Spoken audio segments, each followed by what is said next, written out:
고린도 1장 26절에서 31절까지 말씀입니다. 찾으신 줄 알고 제가 한 절, 여러분들이 한 절씩 교독하며 읽겠습니다. 먼저 제가 26절을 읽습니다. 형제들아 너희를 부르심을 보라. 육체를 따라 지혜로운 자가 많지 아니하며 능한 자가 많지 아니하며 문벌 좋은 자가 많지 아니하도다. 그러나 하나님께서 세상에 미련한 것들을 택하사 지혜 있는 자를 부끄럽게 하려 하시고 세상에 약한 것들을 택하사 강한 것들을 부끄럽게 하려 하시며 하나님께서 세상에 천한 것들과 멸시받는 것들과 없는 것들을 택하사 있는 것들을 폐하려 하시나니 이는 아무 육체도 하나님 앞에서 자랑하지 못하게 하려 하심이라. 너희는 하나님으로부터 나서 그리스도 예수 안에 있고 예수는 하나님으로부터 나와서 우리에게 지혜와 의로움과 거룩함과 구원함이 되셨으니 같이 있습니다. 기록된 바 자랑하는 자는 주 안에서 자랑하라 함과 같게 하려 함이라. 아멘. 오늘 주의 말씀의 제목은 우리를 부르신 목적, 우리를 하나님이 불러주신 목적에 대해서 한번 생각해 보기를 원합니다. 많은 사람들이 소명이라고 하는 것을 생각하면 목사님이나 선교사님들이나 받는 것이라고 생각합니다. 소명은 우리들과는 전혀 관계없는 성직자나 받는 것이라고 많은 사람들이 생각을 하죠. 하지만 소명이라고 하는 것은 얘기하면 하나님의 부르심이다라고 얘기할 수 있습니다. 하나님이 불러주셨다라고 하는 거죠. 우리도 그리스도인이 되었다라고 하는 것, 예수님을 믿는다라고 하는 것도 내가 믿고 싶어서 믿어지는 게 아니라 하나님께서 은혜를 주셔야만, 하나님께서 먼저 찾아와 주셔야만 우리가 예수님을 또 하나님을 믿을 수 있는 눈, 또 믿음이 생기게 되는 거죠. 그래서 하나님은 우리 모든 그리스도인들에게 부르심을 허락해 주셨습니다. 예수 그리스도 안에서 우리를 불러주셨다라고 하는 거죠. 이런 것들을 볼 때 우리는 바로 소명을 받았다라고 얘기할 수 있습니다. 예수 그리스도의 부르심을 받았다라고 말할 수 있는 거죠. 오늘 그 부르심에 대해서 한번 생각해 볼 건데, 오늘 본문을 통해서 부르심이란 무엇인지, 소명받은 자들의 특징은 무엇인지 한번 살펴보기를 원합니다. 오늘 그리스도인들의 문제 중에 하나는 대부분의 성도들이 자신의 소명에 대해서 알지 못하고 나는 소명과는 관계없는 사람이라고 생각합니다. 많은 사람들이 예수님을 믿고 구원받는 것으로 내 소명은 다했다라고 생각을 한다라고 하는 거죠. 하지만 하나님께서 우리를 부르시는 목적은 우리를 구원해 주신 것뿐만 아니라 그것으로만 끝나는 것이 아니라 하나님은 우리를 통해서 하나님의 일들을 할 수 있게끔 우리를 부르셨다라고 하는 거죠.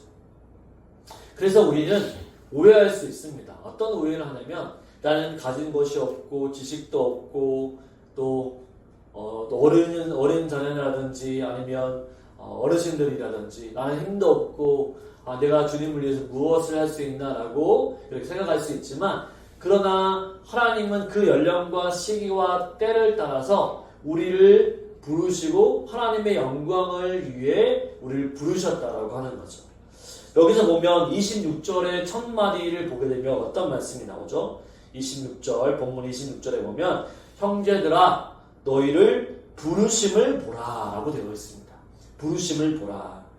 너희 부르심을 보라 라고 하는 것은 우리에게 부르심에 대해서 한번 생각해 보라 라고 얘기하는 거죠. 하나님이 너희를 부르셨는데 이 부르심에 대해서 한번 생각해 보자라고 성경은 바울 사도는 이야기하고 있습니다. 자, 소명 즉 부르심에 대해서 말할 때 안타까운 점은 소명은 곧 부르심을 받았다는 것을 인식하고 사는 일부 그리스도인들에게만 해당한다라고 생각할 수 있다고 하는 거죠. 목사님이나 소명 받았고 그래서 목사님이 또 주님의 일을 감당하기 때문에 소명을 받았어라고 그런 분들에게만 한정지어서 생각한다라고 하는 거죠. 때로는 기도 열심히 하시는 분, 교회 봉사를 열심히 하시는 분들만 나는 소명을 받았다라고 생각할 수 있다라고 하는 거죠. 고린도 교인들도 오늘 바울이 고린도 교회에 쓴 편지인데 고린도 교인들도 예외가 아니었습니다. 그들에게는 고린도 교회에서 사람들은 영적인 경험을 했고 또한 갖은 은사로 무장했고 열심도 있었습니다. 열심히 주님을 위해서 살았죠. 영광의 주님을 믿는 자들 역시 어떤 신비한 상태에 있다라고 그들만 어떤 나는 높은 단계에 있는 믿음을 가진 사람이라고 생각을 했다라고 하는 거죠. 그런데 주님은 바울 사도는 고린도 교인들에게 26절에서 너희의 부르심을 한번 보라라고 설명해 줍니다. 너희가 오해했던 부르심이 있는데 그 부르심은 어떤 것이냐라고 설명하면서 26절을 다시 한번 읽어볼까요? 26절 형제들아 너희를 부르심을 보라. 육체를 따라 지혜로운 자가 많지 아니하며 능한 자가 많지 아니하며 문벌 좋은 자가 많지 아니하도다. 객관적으로 볼 때 고린도 교인들은 지혜가 많고 자신들은 어떤 신비한 믿음을 체험했고 남들보다 우월하다라고 생각을 했습니다만 바울 사도는 너희들이 그렇지 않다라고 얘기하는 거죠. 너희도 보니까 지혜로운 사람도 아니고 힘 있는 사람도 아니고 그렇게 권력이 있는 사람들이 아니고 또 귀족 가문 출신들의 사람들도 아니다라고 얘기하죠. 그냥 평범한 사람들, 부족한 사람들이라고 얘기합니다. 그 정도가 아니라 오히려 더 그 사람들의 본질이 무엇인지를 깨닫게 해줍니다. 27절, 28절을 보면 이런 말씀이 있죠. 같이 한번 읽어볼까요? 27절, 28절 그러나 하나님께서 세상에 미련한 것들을 택하사 지혜 있는 자들을 부끄럽게 하려 하시고 세상에 약한 것을 택하사 강한 것들을 부끄럽게 하려 하시며 하나님께서 세상에 처한 것들과 멸시받는 것들과 없는 것들을 택하사 있는 것들을 폐하려 하시나니. 아멘. 자, 지금 바울은 비교하고 있죠. 미련한 것, 또 지혜 있는 것. 그러니까 미련한 것들을 택하사 지혜 있는 사람들을 부끄럽게 하려고. 강한 사람들이 있긴 하는데 약한 자를 통해서 강한 자를 부끄럽게 하기 위해서 하나님 그렇게 반전의 역사를 우리에게 보여주신다라고 하는 거죠. 바로 세상의 사람들, 고린도 교회 사람들도 그렇게 연약한 자라고 하는 것을 보여주고 있습니다.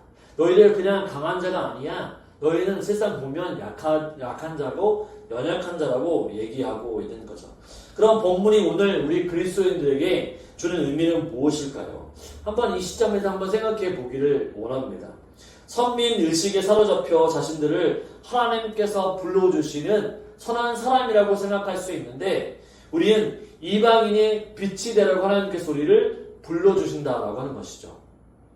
우리는 단순히 구원받은 것으로만 끝나는 것이 아니라 우리를 구원해 주신 목적이 무엇인가? 바로 하나님의 영광을 위해서 살아가라고 우리를 부르신 줄 믿습니다. 아멘이시죠? 네.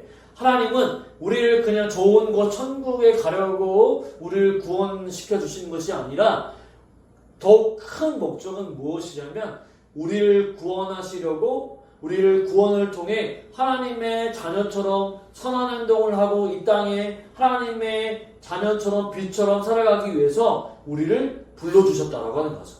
그래서 그리스도인들이 또한 선한 행실을 통해서 이방에서 이웃들에게 좋은 영향력들을 펼쳐야 하죠.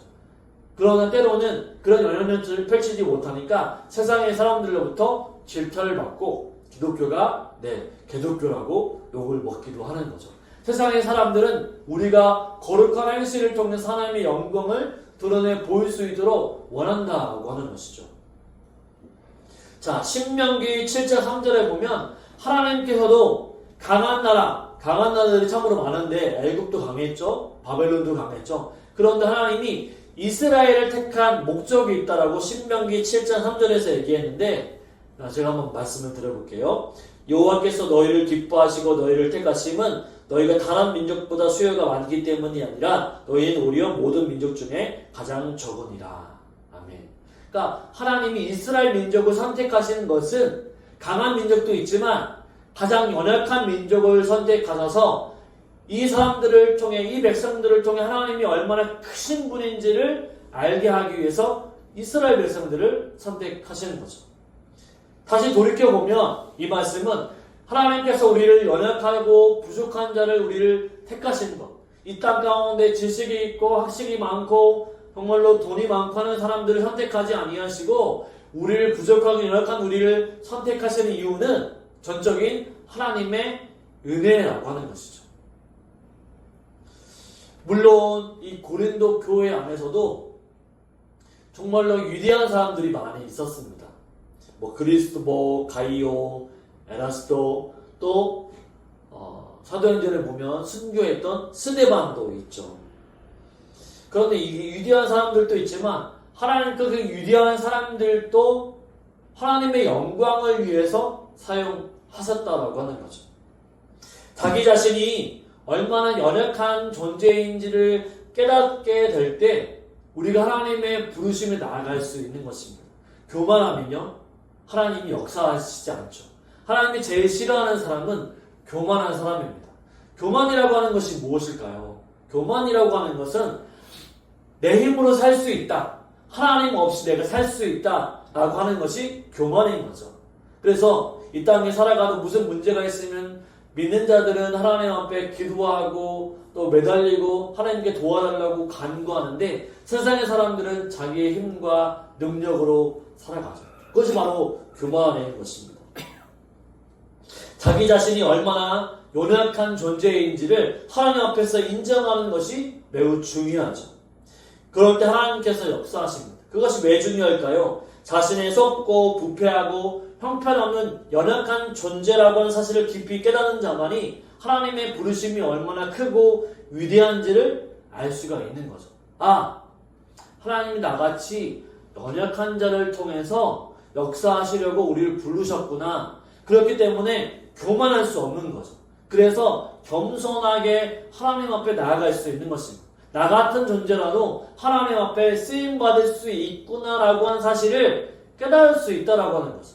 그래서 내가 어떠한 존재인지를 깊이 아는 사람만이 하나님의 소명을 바라볼 수 있는 것입니다. 그런 사람들이 되게 많아요. 이 성경에 보면 저도 그렇지만 이 아모스라고 하는 사람도 있었어요. 뽕나무를 키우는 아모스 선지자가 있는데 이 아모스 7장 14절 15절에 보면 이런 말씀이 있죠. 나는 선지자가 아니며 선지자의 아들도 아니라 나는 목자요 뽕나무를 재배하는 자로서 양떼를 따를 때에 여호와께서 나를 데려다가 내게 이르시기를 이라고 합니다. 아모스 선지자도 나는 하나님 앞에서 선지자로서 감당할 수 없지만 나는 연약하고 또한 뽕나무를 기르는 사람이고 또한 양떼를 기르는 사람이고 말할 줄 잘 모르는데 하나님이 나를 이렇게 불러주셨다라고 얘기합니다. 예레미야도 마찬가지죠. 자신은 아이라고 말을 할 줄 모른다라고 얘기했습니다. 하나님 부르실 때 그렇게 연약한 자라고 고백하였다라고 하는 거죠. 모세도 마찬가지죠. 예수님의 제자들은 어떻습니까? 어부 출신들이었죠. 바로 그들은 지배계층자들이 아니었고 연약하고 부족한 사람들이었습니다. 실질적으로 보면 하나님은 그렇게, 예수님은 그렇게 연약한 자를 통해서 강한 자로 만드시는 거죠. 부족한 자, 연약한 자가 하나님을 더 잘 믿고 의지할 수 있는 것입니다. 그런 사람들이 바로 은혜가 무엇인지 아는 거죠. 나의 부족에 대한 깊은 인식이 소명에 따른 하나님의 일에 자신을 드리기로 결단할 수 있는 것입니다. 나 같은 부족한 자도 하나님이 부르셨기 때문에 내가 그 일에 순종하겠습니다라고 결단할 수 있는 것입니다. 하지만요, 가진 사람, 부자들은요, 자신의 것이 많기 때문에 이것을 버리지 못하고 주님을 따르지 못합니다. 없는 사람들은 오직 하나님만 믿을 사람이기 때문에, 믿는 분이기 때문에, 믿을 수 있는 분이시기 때문에 우리가 전적으로 따르고 믿고 할 수 있는 거죠. 오늘 우리가 본문을 통해서 분명히 짚고 넘어가야 할 교훈이 분명히 있는데 그것은 뭐냐면 우리의 부족함을 깨달을 때에 소명의 삶이 시작된다라고 말할 수 있습니다. 나는 부족하고 연약한 자야. 이런 사람이 하나님의 소명에 대해 생각할 수 있고 그 부르심을 받아들일 수 있다라고 하는 거죠. 그럼 하나님은 왜 이처럼 부족한 자들을 사용하시는 이유가 무엇인지 한번 살펴보기를 원합니다. 많은 사람들이 세상을, 소명을 얘기할 때 세상으로부터 분리를 얘기하죠. 나는 주님 안에서만 거룩한 사람이고 쓰임받는 사람이야 라고 생각합니다. 하지만 그리스도인들은 이 세상 속에서 살아가는 사람들이죠. 하나님께서 우리를 부르심은 우리에게 사명을 맡겨서 이 세상에 빛과 소금으로 살아갈 수 있도록 우리를 부르신 것입니다. 이 교회 안에서만 우리를 부르시는 것이 아니라 세상 속에서 하나님의 영광을 높이기 위해 우리를 부르시는 거죠. 그럼 우리는 어떤 사명을 받은 것이냐면 구체적으로는 사람마다 다르지만 모든 그리스도인들에게 공통적인 소명은 무엇이냐면 이 복음을 가지고 하나님 말씀을 가지고 이웃과 세상을 변화시키는 일이라고 말할 수 있습니다. 왜냐하면 주님이 십자가에서 죽으시고 부활하신 후에 무엇을 제자들에게 얘기하셨냐면 바로 내가 너희와 항상 함께 할 것이다. 너희는 내 제자가 되라고 말씀하셨죠. 그런데 왜 우리는 그게 힘들까요? 우리 능력이 없어서 세상을 변화시키지는 못하는 것일까요? 그래서 그리스도인들이 이런 생각을 하죠. 나는 부족하고 연약해서 세상을 변화시키지 못해라고 생각을 하기도 합니다. 그래서 대기업, 큰 사람들, 국회의원들, 대통령이 되어야만 이 나라를 변화시킬 수 있다라고 생각하는 사람들이 참으로 많죠. 그런데 하나님께서는 그런 방식으로 역사하지 않으십니다. 그럼 어떻게 역사하십니까? 바로 내 힘과 지혜가 아니라 바로 하나님의 능력으로만 가능하다고 성경은 말씀하고 있죠. 우리 본문 27절, 28절에서는 이렇게 표현하고 있습니다. 지혜 있는 자들을 부끄럽게 하시고 강한 자들을 부끄럽게 하신다라고 하는 거죠. 한 걸음 나아가 28절에서는 있는 것들을 패하겠다라고 하는 거죠. 가진 자들 그것을 부끄럽게 하겠다. 지혜 높고 있는 자들 부끄럽게 해주겠다. 있는 것들을 패해버리겠다라고 하시는 거죠. 그러한 모든 것, 세상에 자랑하는 것들을 무가치하게 만들어 버리겠다라고 말씀하시는 것입니다. 우리 인간의 모든 허식과 자존심을 영으로 만들어서 바로 그것이 이제 아무것도 아닌 것처럼 만들어서 이제 하나님이 하실 수 있게끔 하나님이 주도권을 가지고 하실 수 있게끔 하시겠다라고 만드는 거죠. 우리가 복음을 전하거나 하나님의 일을 할 때 때로는 내 능력으로 할 때가 많습니다. 내가 뭔가 있어야지 라고 생각할 때가 많죠. 그러나 하나님이 우리의 능력을 보고 우리가 가진 것을 보고 역사하시는 분이 아니십니다. 우리는 아무것도 없다 할지라도 하나님이 가진 것이 많으신 분이시기 때문에 하나님은 못하실 일이 없으시기 때문에 하나님은 연약한 자도 들어서 크게 사용하시는 분이시기 때문에 우리를 겸손하게 낮아지게 만드시고 우리를 높이시는 분이심을 믿어야만 한다라고 하는 거죠. 하나님의 창조의 역사를 한번 생각해 보십시오. 하나님의 창조의 역사. 하나님이 있는 것들을 더 크게 만드셨을까요? 아니죠. 하나님은 없는 것으로부터 새롭게 만들어내시는 분이십니다. 0에서 무한대를 만들어내시는 분이시죠. 하나님의 위대한 역사를 우리는 바라보야만 합니다. 그렇기 때문에 나는 능력이 없어, 나는 부족해, 나는 연약해 라고 생각하는 것이 아니라 우리 하나님을 바라보면서 하나님은 나보다 훨씬 위대하신 분이죠. 하나님은 나보다 훨씬 더 우리에게 모든 것을 주실 수 있는 분이야 라고 생각할 때 우리는 하나님의 부르심에 아멘하며 화답할 수 있는 것입니다. 그러면 하나님께서 우리를 부르신 목적은 무엇일까요? 하나님은 우리를 불러서 하나님의 일들을 감당시키려고 우리를 부르셨죠. 그러면 우리를 부르신 목적은 무엇일까요? 바로 어리석은 우리, 부족한 우리를 부르시는 것은 세상의 지혜를 폐하려고, 세상에 있는 자들을 부끄럽게 하시려고 우리를 부르시는 거죠. 그래서 우리는 당당하게 이 세상 가운데 하나님의 영광을 높이는 자들로 살아가야만 합니다. 따라서 27절, 28절 통해서 우리에게 가르쳐 주신 두 번째 교훈은 무엇인가? 우리의 어리석음으로 세상의 지혜를 폐하는 것이 바로 소명의 목적이다라고 하는 거죠. 지금도 여러분, 우리가 부족하다라고 느낄 때, 그때가 바로 하나님이 역사하시는 시간입니다. 우리가 철저하게 낮아지고 겸손하게 될 때 하나님이 무한하신 능력으로 우리와 함께 하시고 우리에게 힘과 능력을 주심으로 그 무대의 일들을 감당할 수 있도록 하신다라고 하는 거죠. 이제 자신의 부족함을 느끼고 부족한 우리를 부르신 목적을 아는 사람, 그럼 그런 사람들이 어떤 방식으로 살아가야 할까요? 나는 부족하고 연약한데 어떤 방식으로 살아가야 할까요? 지금까지 우리는 왜 하나님께서 우리처럼 지혜는커녕 어리석은 자, 또한 능하기는커녕 약한 자들, 문벌이 좋지 아니한 좋기는커녕 낮고 천한 자들을 택하시고 부르셨는지, 왜 우리에게 소명을 주셨는지 우리는 알게 되었습니다. 바로 하나님의 일들을 하려고, 시키시려고 우리를 부르시는 거죠. 즉 우리를 택하신 첫째 목적은 우리처럼 없는 자들을 통해서 있는 자들을 부끄럽게 하려고 폐하시기 위함인데, 사실은 그것이 다가 아님을 29절에서는 우리 말씀하고 있습니다. 그것은 누구도 하나님 앞에서 자랑하지 못하게 하라고 하심이라고 또 하나의 목적을 말씀하고 있죠. 내가 가진 것이 있다고 한다면, 내가 지혜가 있다고 한다면 바로 내 능력, 내 뭔가를 드러내려고 할 것이죠. 아, 내가 그랬어, 내가 했어 라고 내 교만을 드러내려고 하겠죠.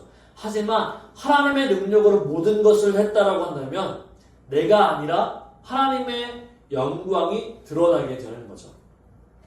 31절을 한번 읽어볼까요? 31절, 본문 31절에 이런 말씀이 있습니다. 31절 같이 한번 읽어볼까요?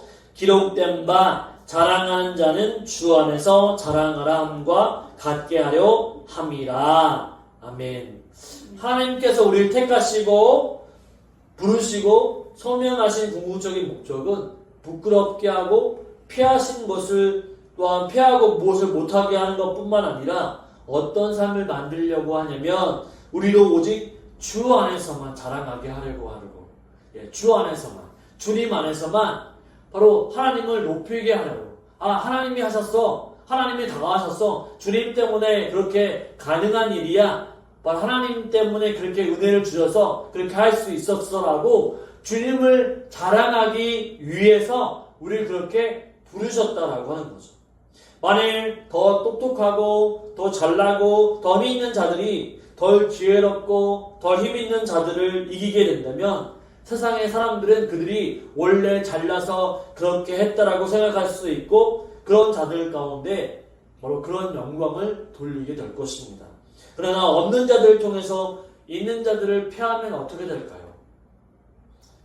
바로 없는 자들의 역사하시는, 그런 자들을 사용하시는 하나님께 영광을 돌리게 된다고 하는 거죠. 하나님은 우리 인간들이 가지고 있는 바로 교만을 바로 버리게 하시고 오직 하나님만 자랑하게 하려고, 오직 주님만 높아지게 하라고 우리를 부르신 줄 믿습니다. 그렇기 때문에 우리가 어떻게 살아가야 하냐면, 우리를 부르신 목적은 무엇인가? 단순히 구원받은 것으로만 끝나는 것이 아니라 이제 믿고 주님의 영광을 위해서 살아가는 것, 또 뿐만 아니라 우리를 또한 지혜 있는 자들, 우리를 통해서 지혜 있는 자들, 또 유명한 자들, 가진 자들을 얻게 하려고 하는 이유는 바로 하나님의 영광을 드러내기 위함이다 라고 하는 것이죠.